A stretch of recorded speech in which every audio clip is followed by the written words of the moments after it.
¿Qué sucede con el alma después de morir? ¿Existe un lugar intermedio entre el cielo y el infierno? Estas preguntas han inquietado a creyentes durante siglos. Muchos cristianos viven sin saber que la Biblia ofrece pistas reveladoras sobre este tema, aunque no siempre de manera explícita. En 2 Macabeos 12:46 se afirma: es, pues, una idea santa y piadosa orar por los difuntos, para que sean liberados de sus pecados.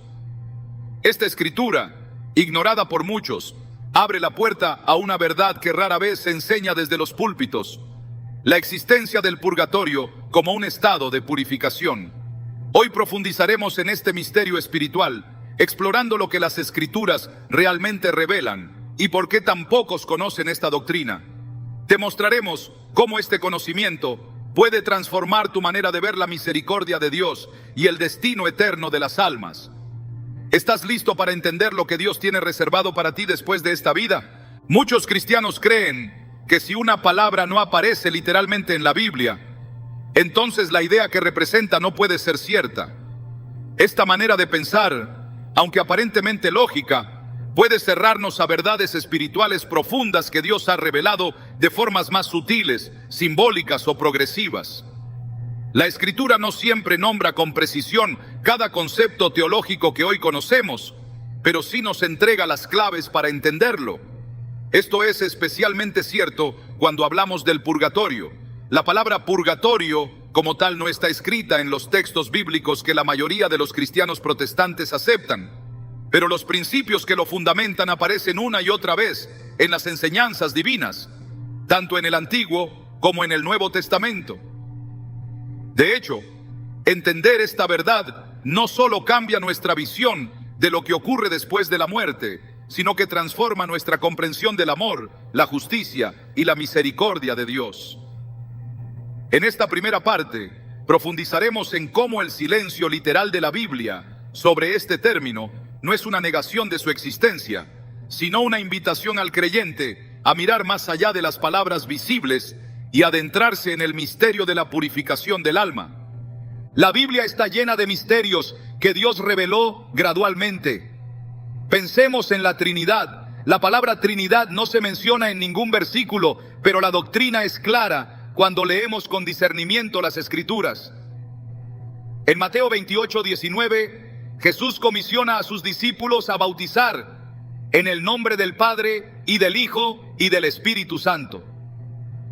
Aunque la palabra Trinidad no aparece, su verdad está allí.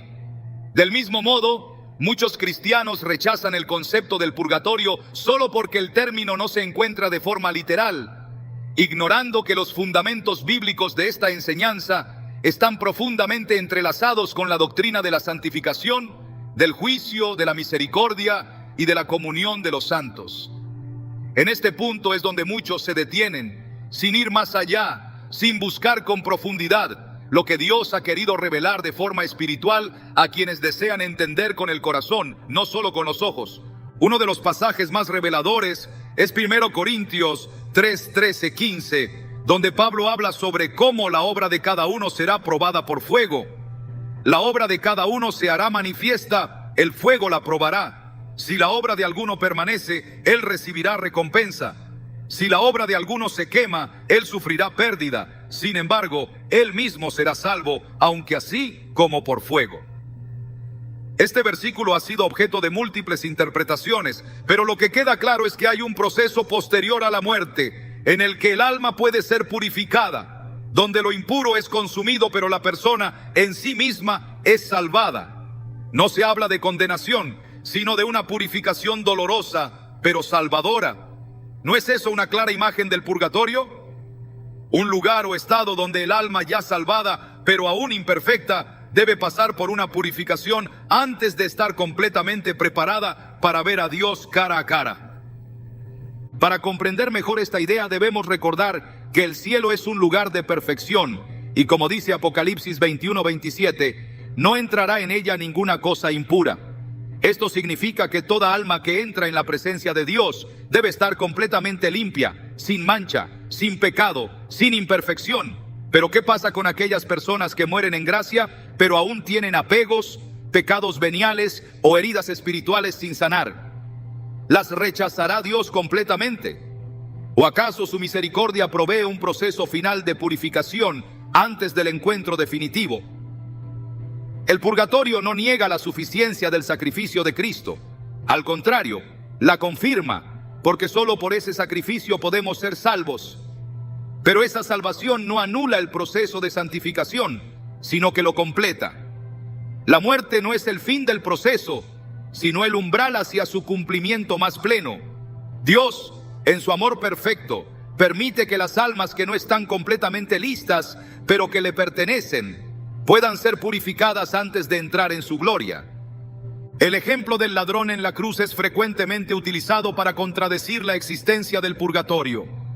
Jesús le dice: hoy estarás conmigo en el paraíso, Lucas 23:43. Pero este pasaje no cancela la realidad del purgatorio, simplemente revela que Dios puede obrar de formas extraordinarias en ciertas almas. Aquel hombre confesó a Jesús en su agonía, reconoció su pecado, aceptó la justicia divina y defendió al inocente. Fue un acto de fe, de humildad y de amor sincero en los últimos momentos de su vida. ¿Acaso no podría Cristo, en su omnisciencia, haberle otorgado una purificación inmediata y completa por su entrega total? No todas las almas mueren en ese nivel de conciencia y rendición. Muchos fallecen creyendo, pero con corazones aún divididos, con heridas profundas, con faltas no confesadas. ¿Es justo que Dios los condene? ¿Es justo que entren directamente al cielo en ese estado? La respuesta se encuentra en el equilibrio perfecto entre la justicia y la misericordia, y ese equilibrio es el purgatorio. Uno de los testimonios más conmovedores sobre esta realidad se encuentra en los escritos de Santa Faustina Kowalska. En su diario, ella narra cómo un alma del purgatorio se le apareció para pedir oración. Esta alma, que había sido una religiosa, no estaba condenada, pero sufría por no estar aún en la presencia de Dios. Faustina intercedió por ella con ayunos, sacrificios y oraciones, y más tarde recibió la confirmación de que aquella alma había sido liberada. ¿Es esto un invento? ¿Una visión aislada sin respaldo? En absoluto. La historia de la Iglesia está llena de testimonios similares. Santos, místicos y fieles que han tenido encuentros con almas en pena, confirmando que hay un proceso real, posterior a la muerte, donde las almas esperan la plenitud de su redención. Lejos de ser una invención medieval, el purgatorio es una experiencia espiritual profundamente enraizada en la tradición cristiana desde los primeros siglos. San Agustín también habló de esta verdad, reflexionando sobre la posibilidad de que los pecados no mortales puedan ser purgados después de la muerte si no se han purificado en vida. San Gregorio Magno, en sus homilías, describe visiones de almas que necesitaban ayuda desde el más allá. Y más adelante, el Catecismo de la Iglesia Católica, en el punto 1030, afirma que los que mueren en gracia y amistad con Dios, pero imperfectamente purificados, experimentan una purificación final, a fin de alcanzar la santidad necesaria para entrar en la alegría del cielo. Esta enseñanza no se opone a la Biblia, sino que la complementa, la ilumina y le da coherencia. Pero incluso antes de todos estos testimonios, encontramos en el Antiguo Testamento una referencia directa que muchos han ignorado, o peor aún, han eliminado de sus Biblias. En 2 Macabeos 12:43 o 46, el texto describe cómo Judas Macabeo mandó hacer una colecta para ofrecer sacrificios por los soldados que habían muerto. Dice que lo hizo pensando en la resurrección, porque si no hubiera esperado que los caídos resucitaran, habría sido superfluo y necio orar por los muertos. Pero si consideraba que una hermosa recompensa está reservada para los que mueren piadosamente, era un pensamiento santo y piadoso. Por eso ofreció un sacrificio expiatorio por los muertos, para que fueran liberados de su pecado. ¿Puede una acción más clara mostrar que el pueblo de Dios ya creía en una purificación post-mortem? Esta escritura fue considerada válida por los primeros cristianos durante siglos y aún forma parte del canon bíblico de millones de creyentes hoy. El hecho de que algunos la hayan quitado no borra su mensaje. El alma humana es un misterio profundo. No somos simples cuerpos animados. Nuestra alma está formada por experiencias, heridas, elecciones, pecados, gracias recibidas y momentos de luz y oscuridad. Al morir, no todo eso desaparece de golpe. Si no hemos sido totalmente transformados, si aún llevamos resentimientos, vicios, pasiones no resueltas, ¿cómo podríamos resistir la presencia santa de Dios? Sería insoportable. Como el oro que necesita ser purificado en el fuego, nuestra alma necesita ser limpiada en su totalidad para poder contemplar el rostro de Dios sin temor, sin culpa, sin dolor. Esa es la función del purgatorio. No destruir, sino purificar. No condenar, sino preparar. No castigar, sino perfeccionar. La justicia de Dios exige santidad, pero su misericordia no abandona a quienes mueren en camino a ella. Hay personas que aman a Dios sinceramente, que lo han servido, que han creído, pero que aún cargan debilidades humanas. No están perdidas, pero tampoco listas. El purgatorio es el lugar donde esa transformación se completa, donde el alma se libera de todo lo que la ata a este mundo. No hay mayor acto de amor que ese. Es Dios diciéndole al alma: no estás lista, pero te amo tanto que no te dejaré fuera. Te prepararé para que puedas estar conmigo por la eternidad. El apóstol Pedro también nos da una pista importante en su primera carta. Porque es tiempo de que el juicio comience por la casa de Dios. 1 Pedro 4:17. Y más adelante en el versículo 18 dice: y si el justo con dificultad se salva, ¿en qué quedará el impío y el pecador? Esta dificultad no es falta de fe, es el proceso de santificación. El justo se salva, sí, pero su salvación requiere un trabajo interior profundo, una conversión constante, una entrega sin reservas. Y para muchos, ese proceso no se completa antes de morir. Dios lo continúa después, con fuego purificador, con dolor sanador, con amor eterno. Comprender el purgatorio no debería causarnos miedo, al contrario, debería llenarnos de esperanza. Porque revela que Dios no se rinde con nosotros, que su amor no termina en la muerte, que aún después de cruzar el umbral, Él sigue obrando en nosotros para llevarnos a la plenitud. Esta verdad, aunque oculta para muchos, es una de las más hermosas del cristianismo. No es una amenaza, es una promesa. Una muestra de que la gracia de Dios va más allá de lo que imaginamos. Una puerta entre la justicia y la gloria, entre la imperfección y la eternidad. En el corazón del purgatorio no hay fuego de ira, sino fuego de amor. El mismo fuego que arde en el corazón de Dios. Para muchas personas, la sola mención del purgatorio provoca incomodidad, como si se tratara de un lugar de castigo o un espacio oscuro donde las almas quedan atrapadas indefinidamente. Esta visión, sin embargo, es una distorsión que no refleja la profundidad espiritual ni el sentido de esperanza que encierra esta enseñanza. El purgatorio no es una extensión del infierno ni una condena disfrazada. Muy por el contrario, es una manifestación concreta de la gracia de Dios, actuando incluso después de la muerte. Es el puente que conecta la misericordia con la justicia, el tiempo con la eternidad, lo humano con lo divino.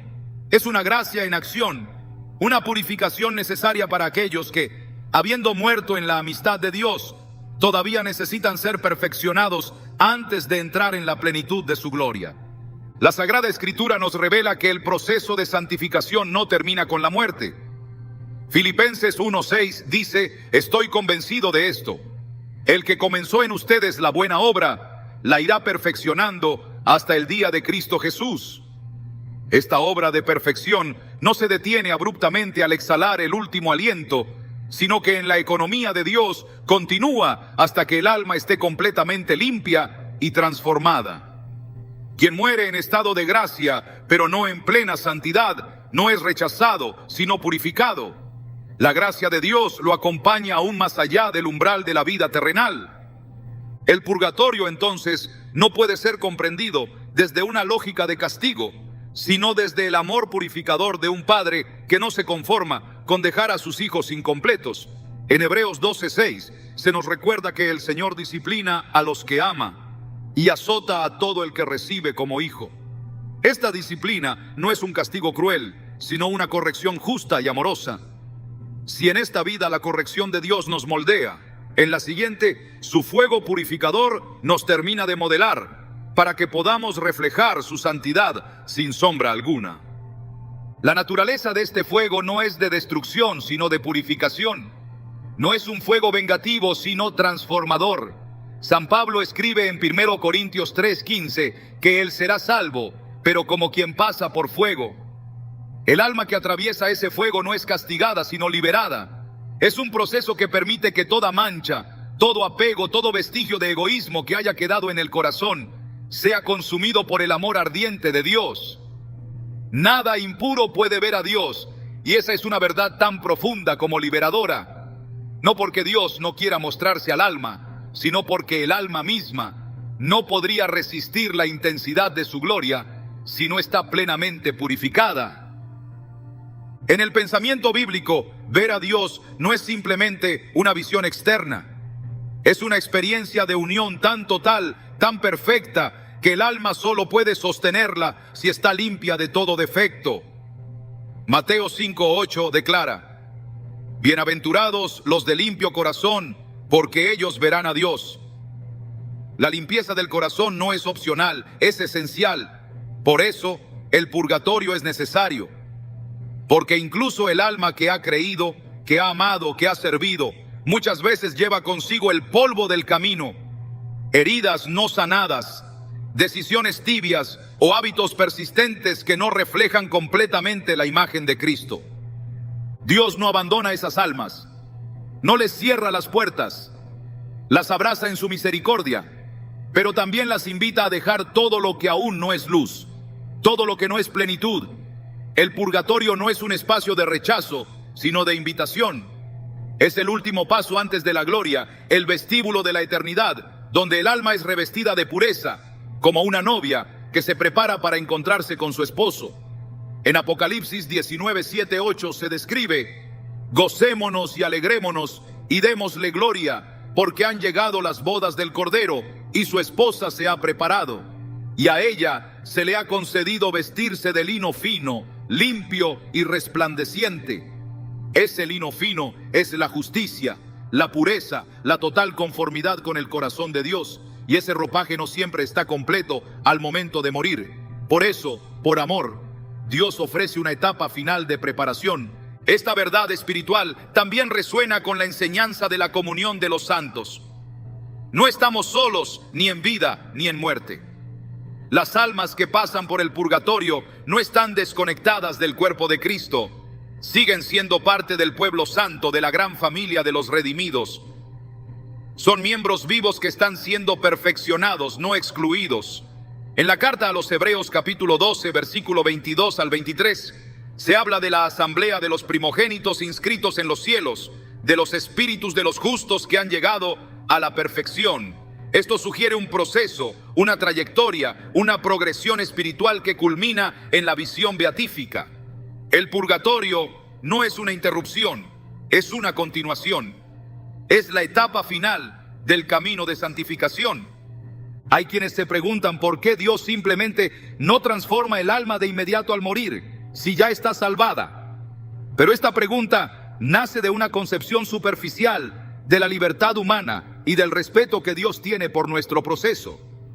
Dios no nos anula, no nos impone su gloria por la fuerza. Él forma nuestra voluntad, la purifica, la fortalece. Y así como en vida no fuimos robotizados para hacer el bien, tampoco en la muerte somos forzados a una transformación automática. La libertad se purifica desde dentro, no se impone desde fuera. Por eso el purgatorio es un proceso, no un acto mágico. Es coherente con la forma en que Dios obra siempre, con delicadeza, con respeto, con amor paciente. Esta purificación es una respuesta al deseo profundo del alma de ser completamente de Dios. No es un lugar donde las almas gritan de terror, sino donde arden en amor, Su dolor no proviene de castigo externo, sino del anhelo insaciable de contemplar a Dios y aún no poder hacerlo del todo. Es el dolor del amor incompleto, de la esperanza aplazada, del deseo santísimo de ver al rostro del Señor y saber que todavía hay velos que deben caer. Por eso, el alma que está en el purgatorio no se rebela, no se resiste, no se desespera, se entrega, se deja moldear, se vacía de todo lo que la aleja de su destino eterno. Y en esa entrega, en esa disposición total, experimenta una purificación más profunda que cualquier sufrimiento humano, porque es una purificación nacida del amor. El purgatorio entendido de esta manera no solo es coherente con la Escritura, sino también con la lógica espiritual de la redención. Si el cielo es plenitud de comunión con Dios, y si esa comunión requiere una pureza absoluta, entonces el proceso de purificación es no solo comprensible, sino necesario. En Salmos 24:13-4 se pregunta: ¿quién subirá al monte del Señor? ¿Quién permanecerá en su lugar santo? El de manos limpias y corazón puro, el que no ha elevado su alma a cosas vanas, ni jurado con engaño. Estas condiciones no son simbólicas, son reales. Y si no se han alcanzado en vida, la gracia de Dios las completa en ese estado de purificación que llamamos purgatorio. No se trata de mérito humano, ni de obras que ganan el cielo. Se trata de cooperar con la gracia. Y si esa cooperación fue sincera pero incompleta en vida, la gracia continúa su obra después. Porque Dios no abandona la obra de sus manos. Porque su amor no se detiene en el sepulcro. Porque su deseo de unión con nosotros es más fuerte que la muerte. En Romanos 8:38-39 se declara: estoy convencido de que ni la muerte ni la vida, ni ángeles ni demonios, ni ninguna otra cosa creada podrá separarnos del amor de Dios que es en Cristo Jesús, Señor nuestro. Ese amor no se apaga al morir. Sigue obrando, sigue transformando, sigue perfeccionando. Comprender el purgatorio como gracia y no como castigo cambia radicalmente nuestra manera de ver la muerte. Nos invita a vivir con esperanza, con confianza, con un sentido profundo de preparación, pero también de consuelo. Saber que Dios ofrece un camino de purificación final para quienes murieron en su amistad pero aún imperfectos es una noticia de salvación. No es una amenaza, es una promesa de redención total. Es la garantía de que nada de lo bueno que Dios ha sembrado en el alma se perderá, aunque aún no haya llegado a su plenitud.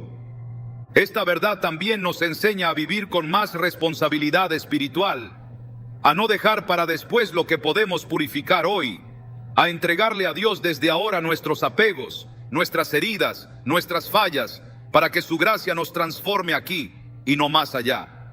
Pero si por debilidad no lo logramos del todo, si morimos aún en camino, la misericordia divina tendrá la última palabra. El purgatorio no es un plan B, es parte del mismo plan de amor, un plan que no abandona a las almas que aún necesitan ser abrazadas por el fuego que purifica y no consume. Así como el oro se purifica en el crisol, así el alma se purifica en el amor ardiente de Dios. En el libro de Sabiduría 3:6 se dice: como oro en el horno los probó y como holocausto los recibió. Esa imagen no es de castigo, es de ofrenda. El alma en el purgatorio se vuelve ofrenda viva, sacrificio agradable, aroma que sube a Dios en preparación para el encuentro definitivo. Y esa preparación es gracia, pura gracia, amor que no se cansa, fuego que no destruye, paciencia que no abandona. Aceptar el purgatorio como gracia en acción es aceptar que Dios es más grande que nuestras categorías humanas, que su misericordia supera nuestras ideas de justicia, que su plan de redención alcanza lo más profundo del ser humano, incluso cuando ya no está en esta tierra. El purgatorio, lejos de ser una carga, es una esperanza. Lejos de ser un retraso, es una aceleración hacia la gloria. Lejos de ser una condena, es una promesa cumplida, la de ver a Dios tal como es, porque esa es la meta final, y Dios mismo se encarga de llevarnos hasta ella, aun si el alma necesita pasar, por amor, por el fuego que la transforma en luz. Durante siglos, la práctica de orar por los difuntos ha sido parte integral de la vida espiritual de millones de creyentes. Sin embargo, en tiempos recientes, esta costumbre ha sido cuestionada o incluso descartada por muchas comunidades cristianas que consideran que una vez que el alma ha partido, ya no puede recibir ayuda. Esta conclusión, aunque común, ignora un aspecto profundo de la revelación divina y de la comunión espiritual que une a todos los miembros del cuerpo de Cristo, tanto vivos como fallecidos. Negar el valor de la oración por los difuntos es desconocer una dimensión esencial del amor cristiano, la intercesión continua que traspasa las fronteras del tiempo y de la muerte. Es no entender que, delante de Dios, la comunión de los santos no termina en el sepulcro, sino que se extiende hasta el último rincón donde una alma aún se prepara para la gloria eterna. La Biblia nos ofrece fundamentos que respaldan esta verdad. En 2 Macabeos 12, 44-46 se narra cómo Judas Macabeo ordenó hacer oraciones y ofrendas por los soldados caídos en batalla, afirmando que era un pensamiento santo y piadoso orar por los muertos, para que fueran liberados de sus pecados. Esta acción está claramente orientada a interceder por las almas que no habían muerto en rebelión directa contra Dios, sino que necesitaban purificación antes de entrar en la vida eterna. El texto lo deja claro, se trata de una esperanza de resurrección, un acto de fe en la misericordia divina que no termina con la muerte. Aunque este libro no es reconocido por todas las confesiones cristianas, su mensaje es coherente con la teología bíblica del perdón, la misericordia y la justicia que purifica. Muchos pasan por alto que el Dios que escucha nuestras súplicas no está limitado por nuestra cronología. Él es eterno y desde esa eternidad puede aplicar el fruto de nuestras oraciones donde sea necesario, incluso en favor de aquellas almas que han partido. Romanos 14, 7, 8 nos recuerda que ninguno de nosotros vive para sí mismo y ninguno muere para sí mismo. Si vivimos, para el Señor vivimos, y si morimos, para el Señor morimos.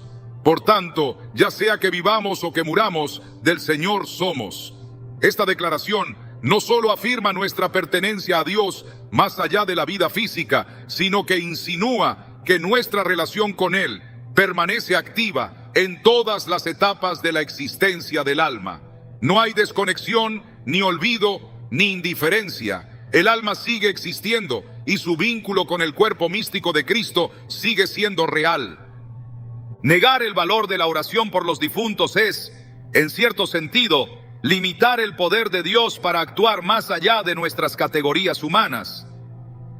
La palabra nos muestra que Dios es justo, pero también es paciente. En 2 Pedro 3:9 se nos enseña que el Señor no retarda su promesa, como algunos piensan, sino que es paciente con nosotros, no queriendo que ninguno perezca, sino que todos procedan al arrepentimiento. Este deseo divino de salvación total nos invita a cooperar con Él, incluso en la etapa post-mortem, mediante la intercesión. Nuestra oración no obliga a Dios, pero sí se une a su voluntad misericordiosa, participando en su obra redentora. El testimonio apostólico también sugiere que las oraciones ofrecidas por otros tienen poder para tocar a quienes se encuentran en situaciones espirituales difíciles. En 2 Timoteo 1:16, 18, Pablo menciona a Onesíforo, quien había muerto, pidiendo que el Señor tenga misericordia de él en aquel día. Esta expresión apunta al juicio, al momento en que cada alma comparecerá ante Dios. Pablo no pronuncia una oración vacía ni simbólica, sino una intercesión real, confiando en que su súplica puede alcanzar al amigo difunto. Este pasaje, aunque breve, es poderoso. Nos muestra que incluso el apóstol, lleno del Espíritu y consciente del misterio de la vida eterna, reconocía que era bueno y piadoso orar por quienes ya habían partido. Orar por los difuntos no es un acto supersticioso, es una expresión de amor auténtico. Es una muestra de fidelidad que se extiende más allá del tiempo compartido. Es el reflejo de una fe que confía en que Dios puede, a través de nuestras oraciones, seguir obrando en las almas que lo necesitan. Esta práctica no solo consuela a quienes han perdido a un ser querido, sino que los involucra activamente en su proceso de purificación, convirtiendo el dolor en intercesión y el luto en esperanza. La liturgia antigua, desde los primeros siglos del cristianismo, conserva oraciones por los difuntos. Las catacumbas romanas, lugar donde se reunían los primeros cristianos, están llenas de inscripciones pidiendo oraciones por el descanso de las almas. Esto no fue una invención posterior, sino una convicción profundamente arraigada en la fe de la Iglesia desde su origen. La misa misma, desde sus primeras formas, ha incluido plegarias por los difuntos. Este hecho confirma que el amor que une a los creyentes no se rompe con la muerte, sino que continúa, alimentado por la oración, sostenido por la esperanza, sellado por la caridad que todo lo une. Jesús mismo, aunque no habló directamente del purgatorio, sí mostró en su predicación que hay pecados que pueden ser perdonados ni en este mundo ni en el venidero. Mateo 12:32. Esta afirmación no solo revela que existe una realidad después de la muerte, donde el alma puede recibir perdón, sino que sugiere un estado intermedio donde la justicia de Dios todavía puede actuar de forma medicinal. Si algunos pecados no son perdonados ni aquí ni allá, es lógico pensar que hay otros que sí pueden serlo, incluso después de la muerte, bajo ciertas condiciones.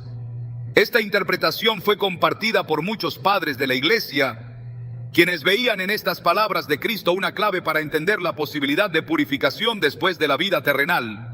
Además, en el pasaje de Mateo 5:25-26, el Señor habla sobre reconciliarse con el adversario antes de ser entregado al juez, porque si no, uno será echado en prisión y no saldrá hasta pagar el último cuadrante.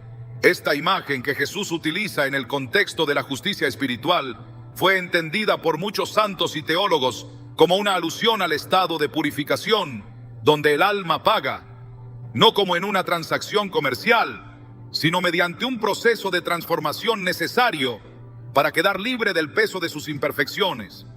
Las oraciones ofrecidas por los vivos no son un intento de manipular el destino eterno de las almas, sino una colaboración con la voluntad salvífica de Dios. Es Él quien salva, es Él quien purifica, pero ha querido que su gracia se derrame también a través de nuestras oraciones. En 1 Juan 5:16 se nos dice que si alguno ve a su hermano cometer un pecado que no sea de muerte, debe orar por él, y Dios le dará vida. Si esto aplica en vida, ¿por qué negarle sentido en el más allá, si el alma aún no ha alcanzado la visión perfecta de Dios? La comunión de los santos no es una idea simbólica, es una realidad viva. Significa que todos los redimidos, los que luchan en la tierra, los que ya gozan del cielo y los que están siendo purificados, forman un solo cuerpo en Cristo. Esta unidad no se interrumpe por la muerte. San Pablo lo enseña con claridad en Romanos 12:5. Así nosotros, siendo muchos, somos un cuerpo en Cristo y todos miembros los unos de los otros. Esta unidad implica responsabilidad mutua. Nos pertenecemos espiritualmente. Estamos llamados a cargar unos con los otros, incluso cuando el otro ya no camina en esta tierra. Si podemos orar por quienes están enfermos, perdidos o alejados, también podemos orar por quienes ya han cruzado la puerta del tiempo, pero aún no han llegado a su destino final. La Iglesia, en su sabiduría, no ha dejado de enseñar esta verdad. El Catecismo, en el numeral 958, afirma que nuestra oración por ellos puede no solamente ayudarles, sino también hacer eficaz su intercesión en nuestro favor. Este vínculo de reciprocidad revela la profundidad de la unidad espiritual entre los miembros de Cristo. No se trata de un favor que hacemos, sino de una colaboración en el plan divino. Nuestras oraciones son como ríos que desembocan en el mar de la misericordia, alcanzando incluso a quienes ya no tienen boca para pedir ni manos para alabar. Nuestra caridad suple su espera. Nuestra fe apura su entrada en la gloria. Nuestra súplica los eleva. Las almas del purgatorio no están abandonadas, están sostenidas por el amor de Dios y por la comunión de los fieles. Cada oración, cada misa ofrecida, cada sacrificio ofrecido por ellas tiene un valor incalculable. Esta es una verdad que transforma la manera en que vivimos la muerte de nuestros seres queridos.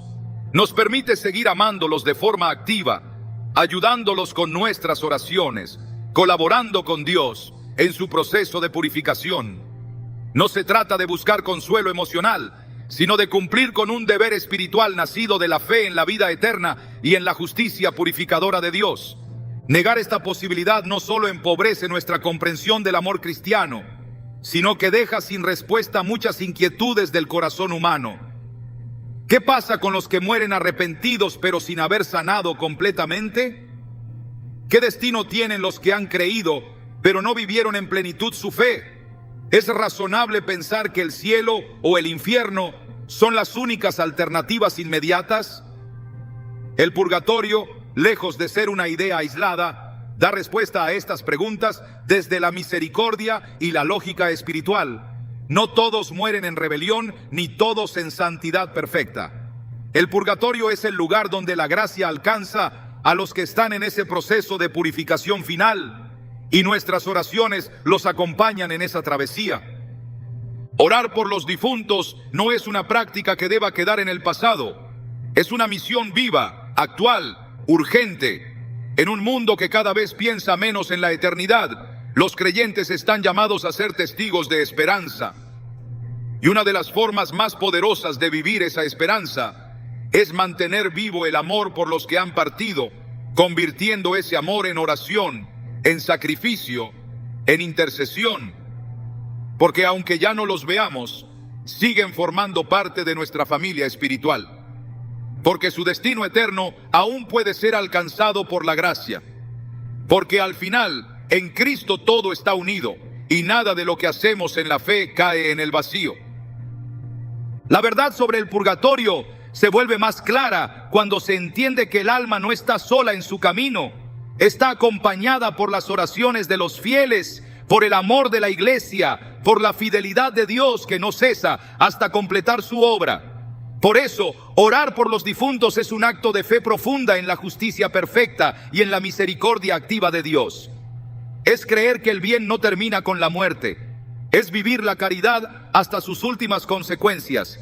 Es finalmente participar del amor eterno que Dios tiene por cada alma y que desea verla completamente libre, completamente suya, completamente santa.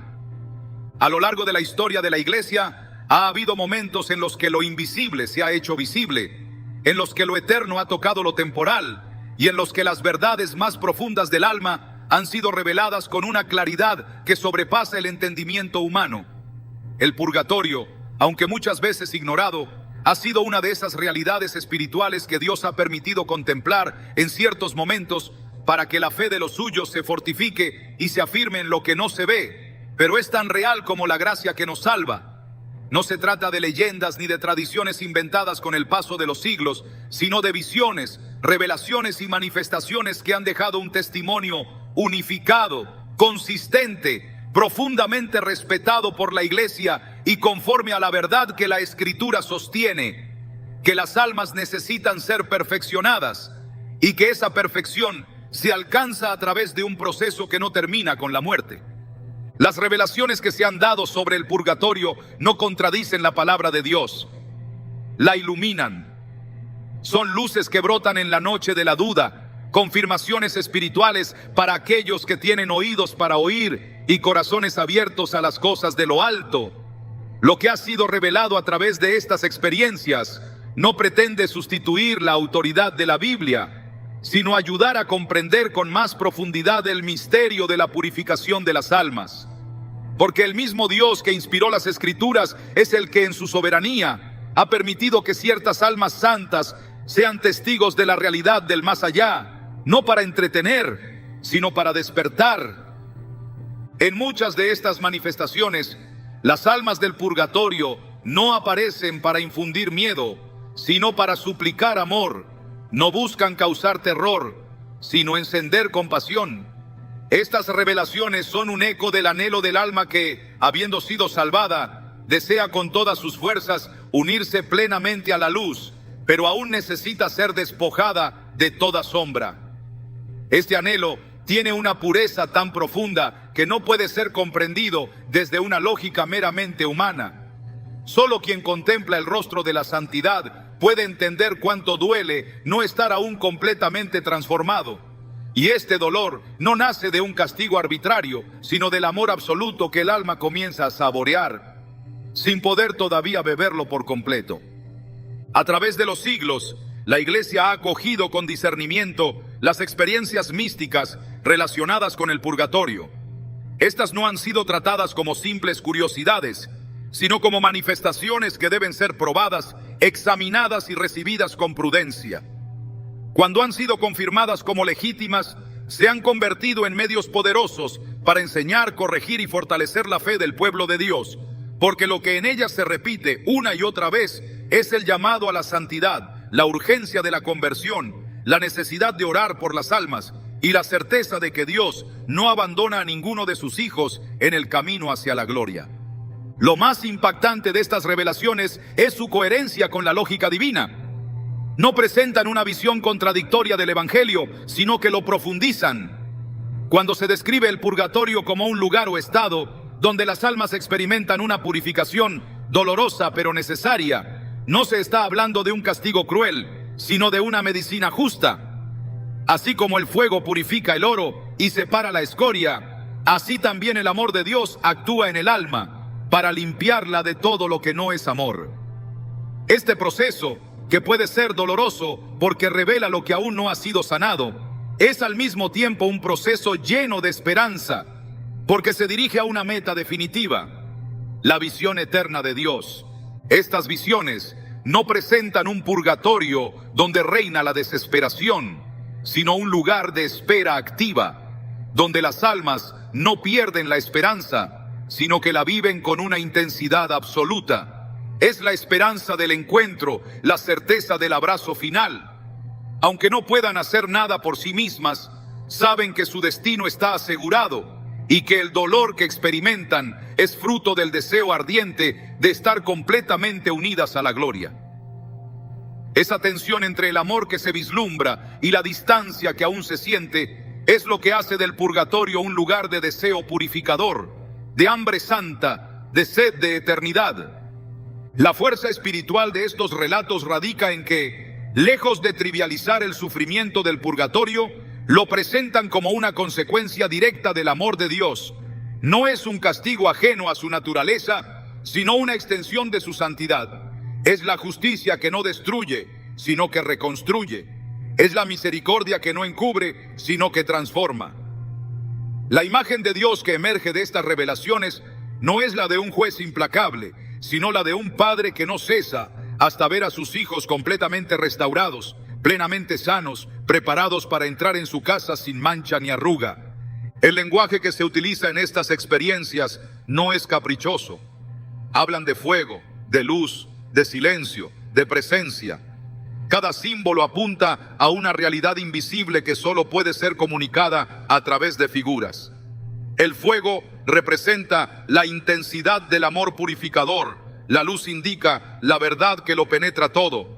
El silencio refleja la ausencia de distracción y la total concentración en Dios. La presencia indica que el alma ya vive bajo el influjo de lo eterno. Cada elemento de estas visiones está lleno de contenido espiritual. No para detallar cómo es el purgatorio desde una óptica geográfica, sino para hacernos comprender su necesidad, su lógica interna, su profunda coherencia con la santidad de Dios.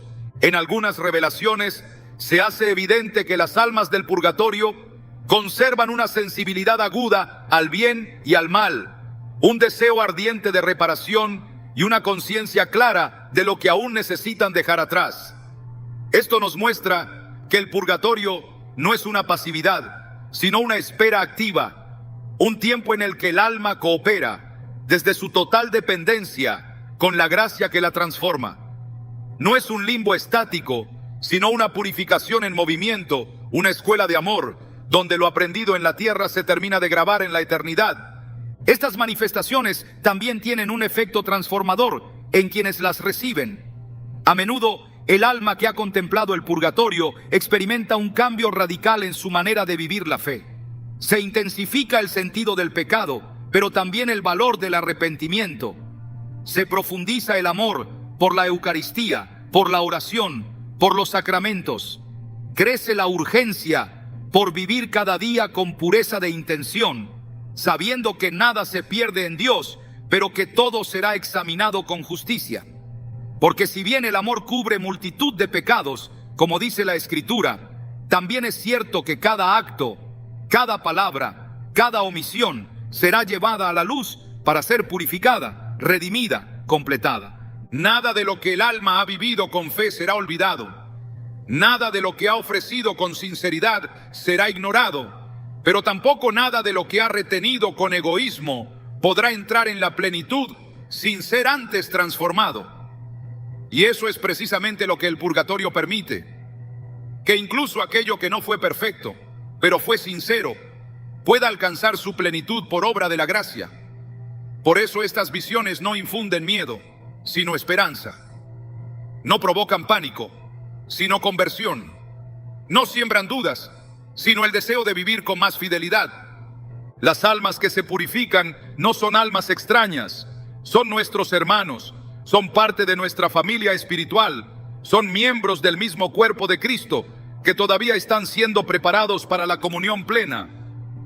Entender esto nos ayuda a comprender la profundidad de la comunión de los santos. Lo que nos une no es el tiempo, sino el amor. Lo que nos mantiene cerca no es la vida biológica, sino la vida del espíritu. Por eso estas revelaciones no son un espectáculo espiritual, sino un recordatorio de que nuestra oración tiene poder, que nuestra vida tiene consecuencias, que nuestro amor puede alcanzar donde nuestros ojos no llegan. La Iglesia, guiada por el Espíritu Santo, nunca ha fundamentado su enseñanza únicamente en revelaciones privadas, pero tampoco las ha despreciado cuando han sido auténticas. Las ha valorado como dones, como señales, como caminos de luz que ayudan a los creyentes a vivir con mayor conciencia el misterio de la fe. En este sentido, las revelaciones sobre el purgatorio han servido para afirmar la enseñanza de la Escritura, no para reemplazarla. Han ayudado a mostrar la continuidad entre lo que se cree y lo que se experimenta. Han encendido la llama del amor por las almas, del deseo de interceder, de la necesidad de la conversión constante. Al abrir el corazón a estas verdades, el alma se dispone a vivir con mayor humildad, con más entrega, con una comprensión más honda de lo que significa seguir a Cristo hasta el final. Porque no se trata solo de evitar el infierno o alcanzar el cielo, se trata de amar a Dios con un corazón indiviso, de vivir la santidad, no como un ideal lejano, sino como una realidad urgente, alcanzable por gracia y necesaria para ver el rostro de aquel que nos creó para estar con Él por siempre. Quienes han contemplado el purgatorio no regresan con una visión deformada de la fe, regresan con una certeza más profunda del Evangelio. Saben que el pecado es real, pero que la misericordia es más grande. Comprenden que la justicia no es enemiga del amor, sino su aliada. Descubren que la purificación no es un castigo, sino un regalo.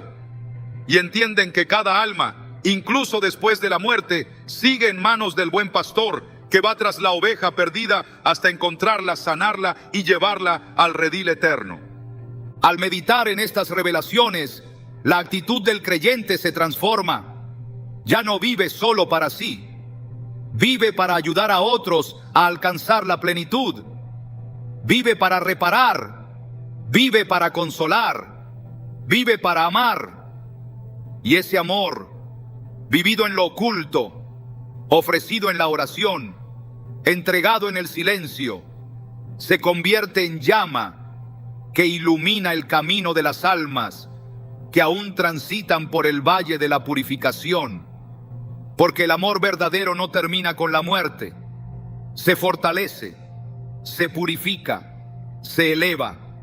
Dios ha permitido que estas verdades sean vistas, oídas y comunicadas, no para alimentar la curiosidad, sino para despertar la fe, no para llenar la mente de imágenes, sino para abrir el corazón al misterio, no para provocar temor, sino para suscitar entrega.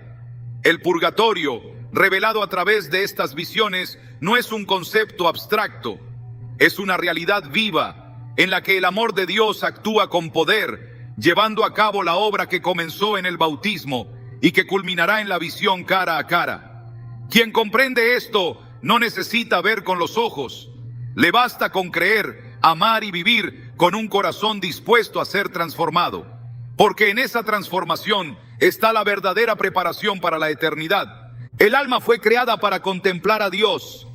Esa verdad que late en lo más profundo de la revelación no puede ser ignorada al hablar del purgatorio, porque todo lo que este estado espiritual representa tiene como propósito llevar al alma a ese destino final, la visión plena de la gloria divina.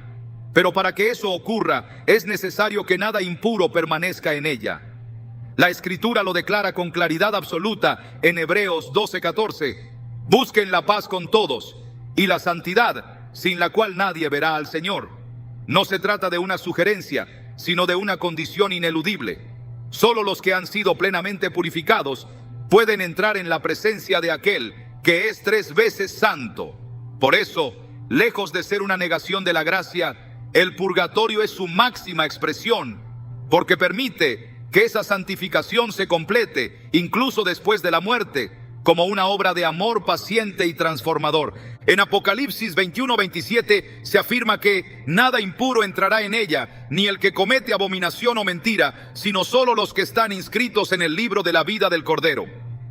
La Jerusalén celestial está reservada para los que han sido lavados por completo, no solo en su culpa, sino también en sus consecuencias. La gracia de Dios perdona el pecado, pero también sana las heridas que el pecado ha dejado en el alma. Y esa sanación, en muchos casos, no se alcanza plenamente durante la vida, no por negligencia, sino por la naturaleza limitada del ser humano. El amor de Dios no abandona en ese punto, sino que continúa su acción purificadora, hasta que el alma quede libre de toda sombra, dispuesta por completo para la eternidad. El purgatorio manifiesta una verdad que atraviesa toda la historia de la salvación, que Dios no se conforma con una salvación incompleta. Él quiere transformar al hombre en imagen viva de su Hijo. En Romanos 8:29, Pablo escribe que Dios nos predestinó a ser hechos conformes a la imagen de su Hijo. Esa conformidad no es automática ni superficial. Es fruto de un proceso en el que el Espíritu Santo va moldeando cada rincón del alma hasta que todo en ella sea reflejo de Cristo. Si esa obra aún no ha sido terminada al momento de la muerte, no es el juicio quien se impone, sino el amor. El mismo amor que comenzó la obra se encargará de completarla, porque Dios no abandona a los suyos a medio camino. No se puede hablar de la justicia de Dios sin hablar también de su misericordia. Y no se puede comprender la exigencia de la santidad sin abrazar la promesa de que Él mismo nos dará lo necesario para alcanzarla. El purgatorio no es una excepción a esa promesa. Es su cumplimiento. Es la fidelidad de Dios obrando incluso cuando todo parece haber terminado, porque su propósito eterno es que sus hijos lo vean cara a cara, sin velo, sin mancha, sin temor, solo amor, solo luz, solo eternidad. Comprender la existencia del purgatorio no es simplemente una cuestión teológica que se discute en los márgenes del cristianismo. Es una verdad que, cuando se asimila con fe, transforma radicalmente la manera en que el creyente vive cada día. Porque saber que existe un estado de purificación después de la muerte no conduce a la indiferencia, sino a una urgencia espiritual profunda. No se trata de posponer la conversión, sino de intensificarla. No se trata de confiar en un tiempo futuro para purificarse, sino de vivir ahora como si cada elección tuviera un peso eterno. Y lo tiene. Cada acto de amor, cada renuncia al pecado, cada oración ofrecida, cada obra realizada con sinceridad, no solo moldea nuestro presente, sino que prepara el alma para el encuentro definitivo con Dios. Cuando el corazón acepta que el purgatorio no es un castigo, sino una gracia, la perspectiva de la vida cambia. Ya no se vive con miedo a fallar, sino con deseo de avanzar. Se aprende a abrazar la corrección, a valorar el arrepentimiento, a despojarse de lo innecesario para acercarse más a la santidad que Dios espera. Se empieza a ver la existencia como una oportunidad constante de ser transformado desde dentro, porque se comprende que la pureza no es un ideal inalcanzable, sino un destino posible por la acción del Espíritu Santo. En 2 Corintios 7:1 se exhorta a los creyentes a limpiarse de toda contaminación de carne y de espíritu, perfeccionando la santidad en el temor de Dios. Esta limpieza no se logra por fuerza humana, sino por la colaboración libre con la gracia que actúa en lo profundo. El purgatorio revela que la misericordia de Dios va más allá de la tumba, que su deseo de que el alma esté completamente unida a Él no se detiene al final de esta vida. Eso, lejos de debilitar la seriedad del pecado, la acentúa, porque muestra que, aunque Dios perdona, también purifica. Y si la purificación no se completa aquí, se completará en el más allá. Esta verdad no relaja el alma, la despierta, no la acomoda, la alinea. Enseña que todo lo que no se sana hoy deberá ser sanado mañana, que todo lo que no se rinde ahora deberá rendirse luego, que todo lo que no se entrega será trabajado con amor hasta que pueda ser ofrecido plenamente. El purgatorio nos invita a no dejar para después lo que podemos consagrar hoy. Vivir con esta conciencia renueva la intención. Se ora con más fe, se ama con más entrega, se rechaza el pecado con mayor convicción, porque el alma que comprende la necesidad de ser purificada no espera a morir para empezar a cambiar. Lo hace ahora, lo hace por amor, lo hace porque ha entendido que la eternidad comienza en cada acto, en cada pensamiento, en cada decisión, y que prepararse para la gloria es el llamado más alto que puede recibir un corazón que anhela ver a Dios. Hablar del purgatorio es hablar de una esperanza que no se rinde, una esperanza que no teme al fuego purificador, porque sabe que ese fuego nace del mismo corazón de Dios. Es un llamado a ver más allá del juicio, más allá de la muerte, más allá de lo que los sentidos comprenden. El purgatorio nos revela un aspecto de la eternidad que pocos consideran: la delicadeza con la que Dios trata a las almas, su infinita paciencia, su cuidado detallado para que nada quede sin redención, sin restauración, sin propósito cumplido. Porque incluso lo que el alma no logró entender en vida, lo comprenderá en ese proceso final de transformación. Dios no solo limpia, también enseña, no solo perdona, también forma, no solo espera, también guía. En ese espacio oculto donde el alma se perfecciona, no hay tiempo como lo conocemos, no hay relojes, no hay fechas, pero hay espera, una espera santa, consciente, necesaria, porque todo lo que el alma necesita para ser plenamente libre, se le concede, no por derecho, sino por amor. Y ese amor no tiene prisa. El purgatorio es el lugar donde el alma aprende por fin a no resistirse más, a dejarse moldear, a entregarse del todo. Es donde la voluntad se curva sin violencia, porque ha sido tocada por la verdad. Es donde los últimos residuos del yo se derriten en la luz, no por castigo, sino porque ya no hacen falta. Porque el alma por fin ha entendido a quién pertenece. Es posible que esta verdad incomode a quienes prefieren un mensaje inmediato, cerrado, predecible. Pero el Evangelio nunca fue un mensaje cómodo. Fue un mensaje que rompe esquemas, que desarma seguridades humanas, que invita a confiar en los caminos de Dios, incluso cuando no se entienden del todo. El purgatorio no contradice el amor de Dios, lo expone en su forma más pura. Y entender esto no solo cambia cómo vemos la muerte, sino cómo interpretamos el silencio, el sufrimiento, las demoras, los procesos inacabados, las promesas que aún no se han cumplido. Todo lo que no se termina aquí, Dios se encarga de completarlo allá. Esta enseñanza nos obliga a ver el alma con otros ojos, a no dar por perdida ninguna vida, a no juzgar con rapidez, a no olvidar que la última palabra no la tiene el pecado, ni la tiene la muerte, ni la tiene el olvido. La última palabra la tiene la misericordia. Y la misericordia no acaba cuando el cuerpo descansa. Sigue ardiendo, sigue llamando, sigue purificando. Porque el amor de Dios no sabe quedarse a medias. Su amor va hasta el final. Y el purgatorio es la prueba silenciosa de que, incluso cuando creemos que ya no queda nada por hacer, Dios sigue obrando. Sigue esperando, sigue amando. Si comprendemos esta verdad, ya no viviremos con miedo, sino con reverencia. Ya no pensaremos en la muerte como un cierre, sino como una entrega. Y ya no veremos el purgatorio como un castigo, sino como una promesa, la de ser finalmente transformados en luz.